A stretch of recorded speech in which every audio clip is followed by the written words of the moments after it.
वो 7 मिस्टेक्स जो आपको नीट 2026 एप्लीकेशन फॉर्म फिलअप करते टाइम अवॉइड करनी चाहिए, नहीं तो आपका एप्लीकेशन फॉर्म रिजेक्ट हो जाएगा। सबसे पहला, आपको एक ही एप्लीकेशन फॉर्म फिलअप करना है। एक से ज्यादा अगर आप ट्राई करेंगे तो सब एप्लीकेशन फॉर्म रिजेक्ट हो जाएंगे। सेकंड, आपकी मेल आईडी और मोबाइल नंबर बिल्कुल सही होना चाहिए, क्योंकि आपके मेल आईडी और मोबाइल नंबर के थ्रू ही आपसे फ्यूचर में कांटेक्ट करेगा। थर्ड है name and date of birth. आपका नेम बिल्कुल सही होना चाहिए और डेट ऑफ बर्थ भी सही होनी चाहिए, जो कि आपके 10th के मार्कशीट में प्रोवाइड की गई है। Fourth, medium of question paper. आप जो भी लैंग्वेज चूज करें वो ध्यान से चूज करें। अगर आप ओनली इंग्लिश चूज करेंगे, पेपर आपका सिर्फ सिंगल लैंग्वेज यानी इंग्लिश में आएगा। इंग्लिश के अलावा अगर आप हिंदी या कोई रीजनल लैंग्वेज जैसे गुजराती, बंगाली चूज करेंगे तो आपका पेपर बाइलिंगुअल आएगा, यानी जो लैंग्वेज आपने चूज की है उसके साथ साथ इंग्लिश में भी आएगा। फिर इसके बाद नेक्स्ट, एक मिस्टेक मेरी तरफ से जो आपको अवॉइड करनी चाहिए वो ये कि D2D बैच को इग्नोर करना, जो कि केमिस्ट्री के लिए वरदान साबित होने जा रहा है,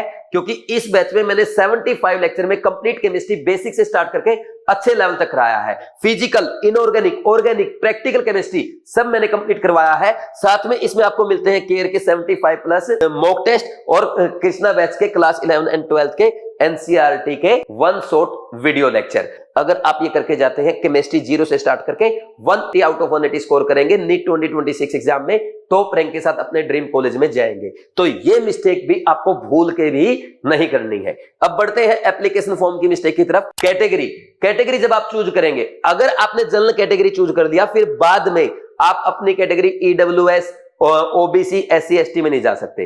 लेकिन बाई चांस किसी बच्चे ने ओबीसी या ईडब्ल्यूएस या कोई भी कैटेगरी चूज कर लिया, लेकिन उसके पास सर्टिफिकेट नहीं है, बाद में वो जनरल में आ सकता है। तो ध्यान रहे, जो कैटेगरी आप चूज कर रहे हैं उसका सर्टिफिकेट आपके पास बाद में होना चाहिए। जनरल कैटेगरी में किसी सर्टिफिकेट की रिक्वायरमेंट नहीं है। फोटो एंड सिग्नेचर, फोटो आपका क्लियर होना चाहिए, जैसा एनटी ने बताया है कि विजिबल होना चाहिए, आपका फेस विजिबल हो, आपके कान उसमें दिख रहे हो, पीछे व्हाइट बैकग्राउंड हो, वो प्रॉपर फोटोग्राफ आपको अपलोड करना है। उसी सेम फोटो के 8 पासपोर्ट साइज और 6 पोस्ट कार्ड साइज फोटो आपके पास होने चाहिए। सिग्नेचर आप व्हाइट पेपर पे ब्लैक इंक से अपना सिग्नेचर करेंगे, उसका जेपीजी फॉर्मेट में 10 to 10 KB साइज का फोटो अपलोड कर देंगे। फिर इसके बाद फी पेमेंट, लास्ट स्टेप है फी पेमेंट। फी पेमेंट होने के बाद आप उसका कंफर्मेशन पेज को डाउनलोड करके प्रिंट जरूर निकालें, क्योंकि यही आपके पास प्रूफ है कि आपने एनटी की साइट पे जाके नीट 2026 के लिए अप्लाई किया है और एनटी को आपने फीस भी दिया है। क्योंकि अगर फी पेमेंट की फाइनल शीट आपके पास नहीं होगी